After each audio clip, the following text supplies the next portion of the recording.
截止到目前为止，我们整个赛段的4次等等等的机会已经全部都用完了。那么下面这对 PK 的选手是瑞瑞和侯志远。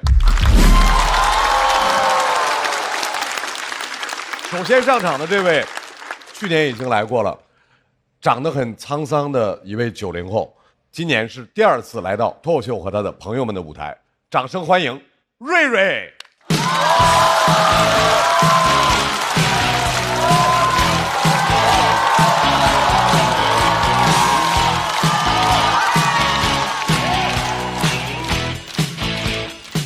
哎，大家好，我是瑞瑞，谢谢。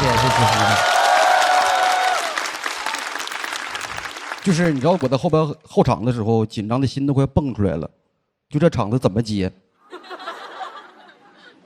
我理解大家的心情，刚刚看完一个厨子喝多了跟承重墙打起来了。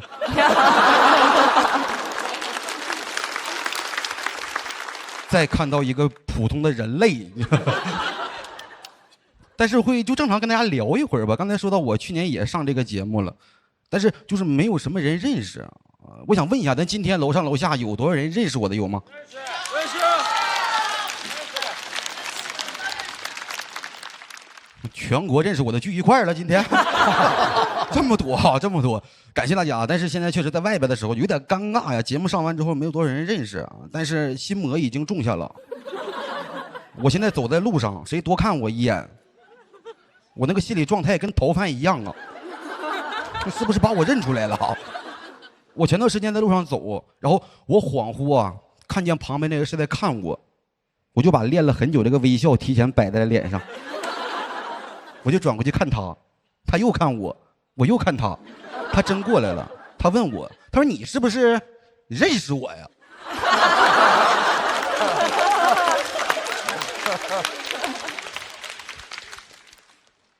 俩普信男，挺尴尬呀。去年淘汰的时候有点难受啊，有点难受。然后我给我妈打了一个电话，我妈在北京做保洁，她在我心里边特别厉害。我遇到什么事她能给到我最大的那种安慰。我打电话我说妈，我淘汰了。我妈说儿子，老天爷是公平的，你虽然职场失意，但是妈职场得意，妈当主管了。把那些竞争对手全给淘汰了，竞争那玩意儿公平，淘汰那就是能力不行。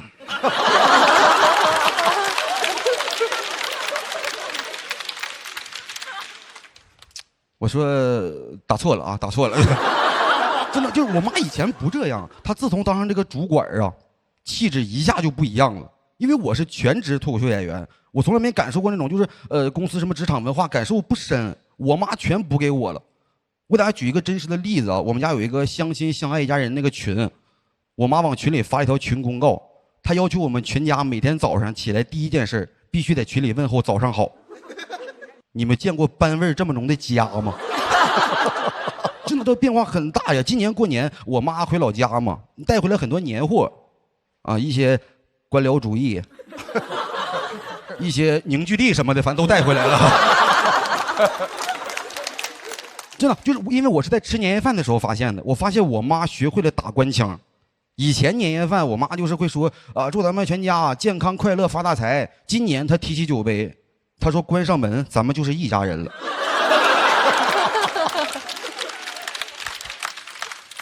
我现在跟她聊天轻易不敢用开门见山这个词儿啊，门一开家没了呀。就是有一次我们干活啊，我在家正拖地呢，然后我姐在刷碗，我爸在打扫院子，我妈就背个小手，溜溜达达呀。她会用一个陈述句和一个疑问句对你的工作指指点点。走到我这不行啊，到我姐的那能行吗？我说都干活，我说你也干点啊。我说不行，你把那个洗完的毛巾你晾架子上。她说晾哪个架子上？我说晾你那个领导架子上。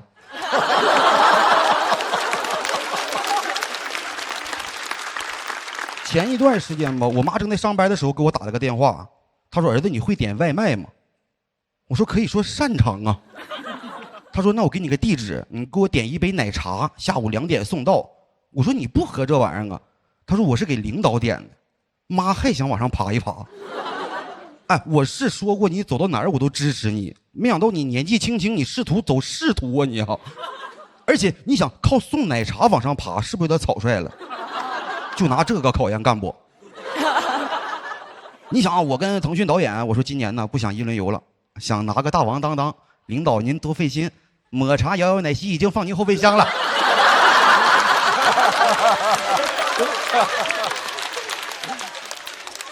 但是他想要，我就给他点，然后到下午的时候给我发消息说先别点了，他说领导出去了，得4、5点才能回来。我问他，我说妈，那我是4点半点还是等你消息？他说行。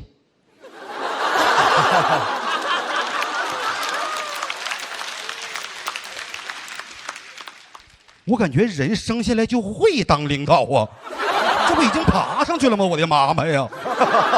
前段时间我去北京演出，我特意去看了他，然后我带他去吃饭，因为大家听我一直在吐槽，我挺心疼我妈，因为保洁很累，她平时的工作是把3楼4楼的卫生全给打扫了。然后吃饭的时候我问他，我说你最近怎么样了？他说事业上升期呀，妈还得往上爬呀。我说怎么5楼你也想干？我说你现在作为一个脱口秀明星瑞瑞的妈妈，我说你可以不用那么累了呀。他说他不累，他说他很快乐。就是我妈很少用快乐这个词儿形容自己的心情，以前都是跟那个健康和发大财连一块说，然后他用这个词形容，当时我感觉他真的很快乐。我是那一句话点醒我的。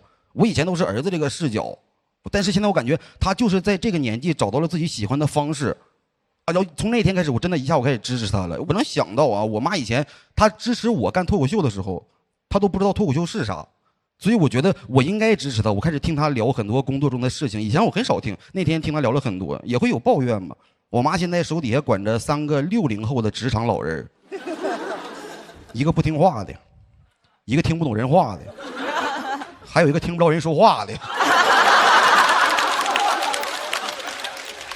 他虽然抱怨，但是我能看见眉飞色舞。当时我就知道，当主管比当妈妈快乐多了。然后当时吃饭的时候还有个小细节挺触动我吧，让我想起一件事儿，因为点了好多好吃的，我妈伸手第一筷子夹那个鱼头，因为小时候农村真的条件不好，我妈像书本里写的那样，她吃鱼就只吃鱼头。当时我感觉什么都没变，她还是那个爱我的妈妈。我说妈，现在咱们条件好了，你不用吃鱼头了。她说这个鱼头得冲着我吧。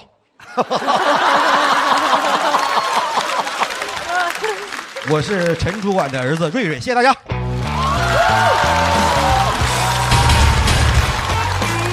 来，瑞瑞锁票倒计时，掌声送给瑞瑞。谢谢大家，谢谢大家，谢谢。瑞瑞，你知道去年我跟张老师，哇，特别遗憾你，就是觉得因为你去年讲从那司机那个每一个那个梗都特别的有意思，倍儿金琢磨，然后今天特别盼着你能一直往下走下去。谢谢大家，太喜欢你了，真的非常喜欢你。怎么想到这个段子，在这个舞台讲这个内容？因为这个也是，反正算是最近新写的吧。是说实话，就是个人小情绪有点大。我妈以前她不那样啊，她现在当上主管之后，现在你可以看我手机里的记录，她真的要求我们每天早上问早上好，我一下就懵了。我觉得我们家不应该这样。这个我能理解，因为我跟我妈录过节目。妈妈一跟我录完节目之后，就每天哇那个医美美的，哇，这辈子没睡过觉那种。然后去年我爸住院，我妈一进屋，同屋的那个病友说：“哎，你闺女来了。”给我爸气。然后但是我知道妈妈一有这种事情，她就有时候会有一些心理变化。但是我觉得是一种开心花的感觉，是不是？她心里很开心哈。对，她很开心，她很开心。你就随喜呗，随着她高兴啊。对对对。今天这个从作品角度来讲，其实写的是很精巧的。是。对，然后也琢磨过，所以不是一个粗糙的作品。我听得非常开心，全程都很开心。然后只是我拍灯的时候习惯性的看了一下，我觉得3灯的话是比较公允的，所以我就没拍。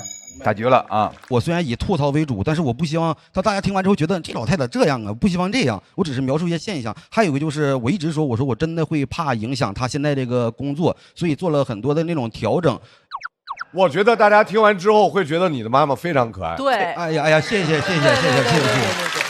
我觉得是又好笑又可爱，很可爱，一个非常活灵活现的这样的一个主管的妈妈的形象。对，精气神儿啊。我觉得他这一段瑞瑞这段讲的非常的好，因为尤其是她妈妈做这个工作，这些女性其实平常是很少被看到的。我没有觉得她在吐槽她妈，就是以另外一种方式在既称赞了妈妈，又表达了那种母爱。然后我会觉得你妈妈会不会想试试讲脱口秀，就完全可以讲述一个职场女性的晋升之路。走职场这个路线。我觉得，因为她妈妈讲话那方式，我会觉得应该是很有趣儿的。她妈至少绝对能够讲5分钟。谢谢老师，谢谢老师。再次感谢瑞瑞的表演，稍微休息。好，谢谢谢谢。马上要和瑞瑞进行 PK 的这位朋友很年轻，也是新人啊，巴尔味非常重，不光是牛马，而且是流动的牛马啊！让我们掌声欢迎牛马侯志远。侯志远。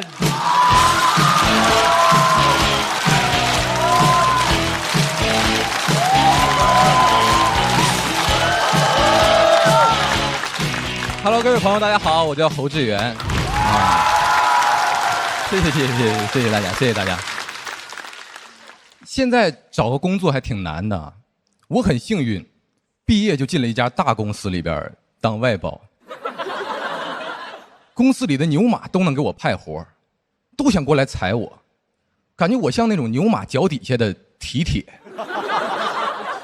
就是牛马没有我会累。牛马要是人才，我属于是耗材。其实我面试第1轮就被淘汰了，他们说我学历不行。但是面试完，领导杨总过来找我，说我给你争取个机会，你要不要？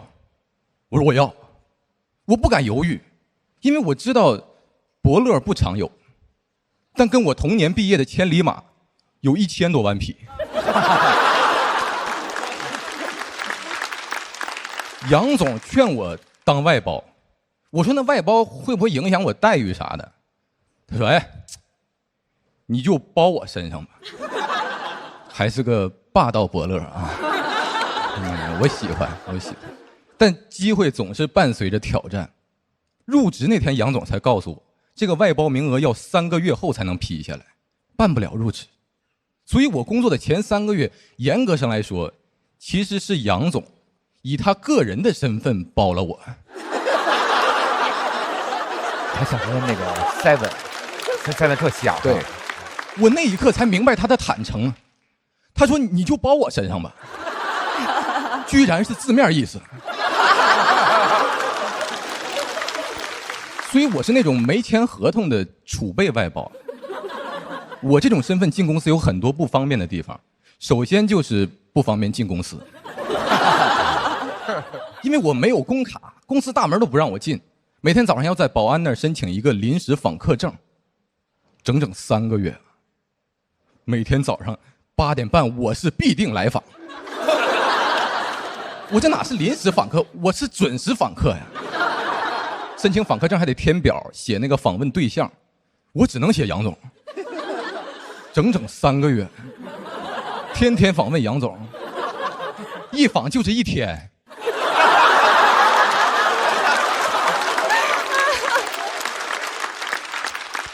那个保安队里边开始传说我跟杨总关系不一般。确实，我俩存在事实的上下级关系，但是没合同。杨总属于我认的干领导。我每天来找他偷班上。我那个外包的岗位是设计师。朋友们，你们知道一个设计师最重要的武器就是电脑，但是杨总不给我配电脑，还舔个脸过来问我说：“哎，小猴，你怎么没带电脑来？”我说：“什么意思？现在驴拉磨是得自己带磨了吗？”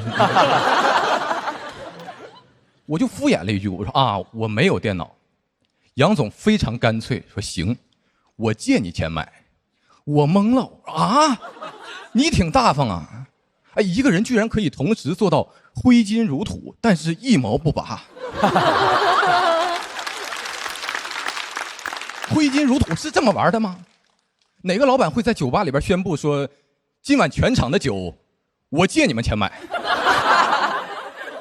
真能装啊！还不想花钱，他装了一个性价比。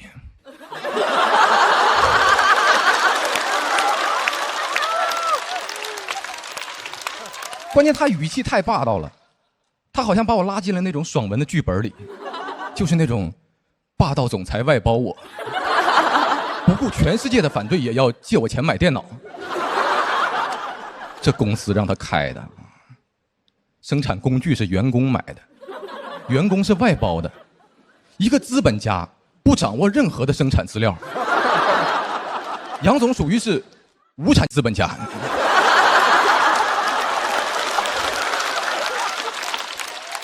怪不得爱招外包呢。如果说员工是牛马，我觉得外包员工就是那种成本更低、流动性更强的牛马，也可以叫木牛流马。我合计没有电脑，那就先吃饭吧。哎，没有饭卡，公司食堂又只能刷饭卡，我不能跟同事借，因为每张饭卡中午只能刷1次。我也不能出去吃，因为临时访客证1天只能办1张。我说坏了，中计了，粮草被切断了。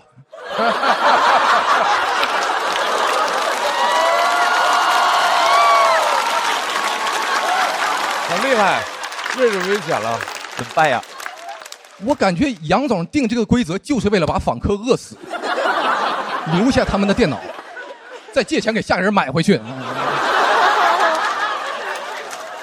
关键我也没电脑啊，没有武器，没有饭，储备外包，兵粮寸断，给我饿得在食堂里边来回乱窜。我能看到墙上到处张贴着企业文化标语，给我饿得我都理解我们企业文化了，就2个字啊，吃人。这些我都能忍，我最大的问题还是经济问题，因为当时谈工资的时候，杨总跟我说的是年总包10万。我没听过这个概念，年总包10万，我说那年总是哪个部门的？他怎么那么大方呢？哎，我觉得跟应届生谈年总包就是耍流氓，因为这个是包含了各种奖金、补贴什么的，你有可能拿到的最多的一个钱。我也想看看到底工资卡里边月底能打多少钱啊？到了月底发现没有工资卡，因为我都没入职，我直接包杨总身上了吗？还年总包10万，杨总包1分钱没有。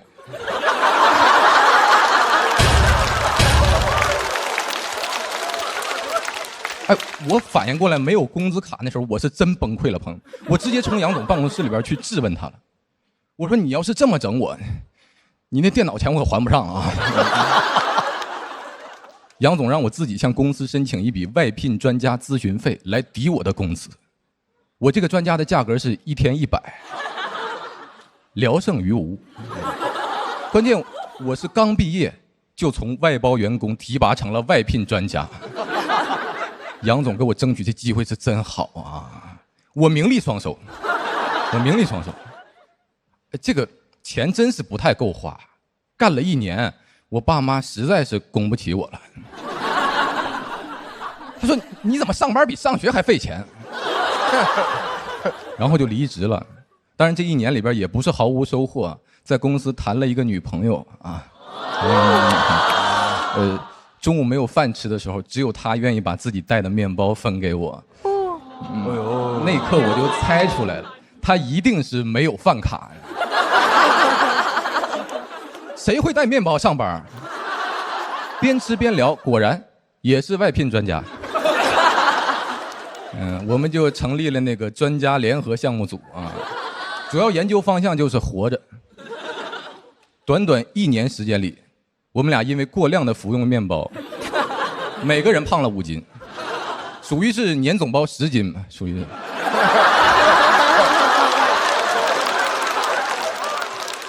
电脑钱后来也还上了啊，这就是我们的研究成果，朋友们，就是办法总比困难多啊。面包会有的，我们会自己带；电脑会有的，我可以借钱买，一切都会有的。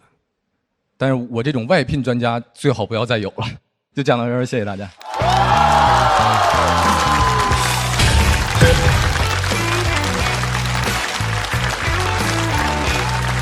真好，真好！哎，来，程序员的锁票倒计时来，再次掌声送给侯志远。侯志远一出来刚说几句，我跟邵光老师说，哇，这跟 Seven 老师是两个人感觉，哎，你们感觉跟有好 Seven 多人像吗？这么说过，对对对。你们俩一块儿上班呗。我杨总说今天你来，明天他来，俩人都一样啊。我俩是老乡，都是沈阳人。赛文、志远长得像，其实他俩不一样。白天上班真疲惫，讲讲段子换换位啊。憔悴，真累。散会。还真是，嘿，我说话都像啊！你当时那个装性价比的那个，我一个新的说法，文字还可以这样运用啊！挥金如土的同时，用那个什么一毛不拔，用一毛不拔。对对对哇，这些形容就特别的，我觉得这个脑子真是对对对，然后哎呀，真是太棒了！我希望后面能多看您的演出，太棒了，太棒了，太棒了！大老师，谢谢大家。你应该是刚毕业不久，就是年纪应该是很轻的吧？也有一段时间了，对，也有6、7年。但是因为你台风特别稳健，我总觉得，哎，他应该是一个特别年轻的一个人，但他台风又稳健到我会觉得特别成熟，所以那种感觉很奇妙。然后里面其实他非常的辛辣到我特别想问问罗老师，掌管企业，就你听到这样段子，你会有什么样的感受？拍灯说明了一切嘛。因为他们总假定我们这些做企业的，然后一听那个骂老板、骂职场的就不爱听。我确实有一些不爱听，是因为是因为讲的不好哦，还挺完全是作品本身。所以你们也知道，在这个脱口秀舞台上，年轻人在那骂职场、骂老板的是一个讲烂了的题材。所以他刚开始一讲那个，我说啊又来了。然后呢，讲到第2、第3个梗的时候，我就开始肃然起敬，然后就发现这个已经被讲烂了几百遍的题材，还能被他不断的翻番讲出新的花样来。所以我特别佩服，谢谢几位老师。哎，小侯这样，以后再和女朋友去公司上班的时候，什么都不用带，想要什么随时打开美团点闪购啊，面包会有的，电脑会有的，30分钟一切都会有的，好不好？好的，好的，好的。我们让瑞瑞也重新回到台中。瑞瑞。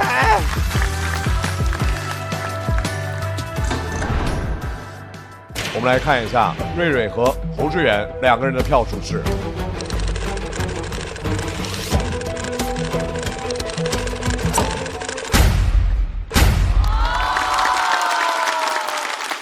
侯志远268，恭喜侯志远进入到晋级区。瑞瑞219，还需要在待定区继续等待。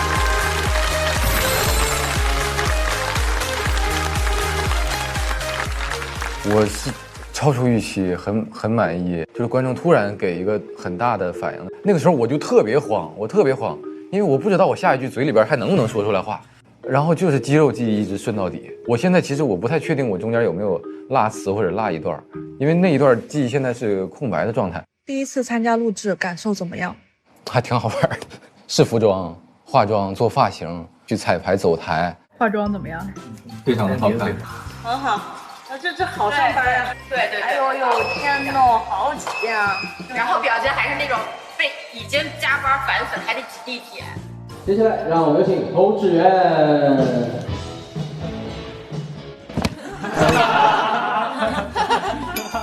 很有意思。刚才摔了一跤，我不知道那坑有多深，我以为我要下坠了，但是我脚一够还够到底儿啊，然后现场就炸了，效果很好啊，比我讲段子效果还要好一些。他们说这个可以保留，我说有点疼，其实。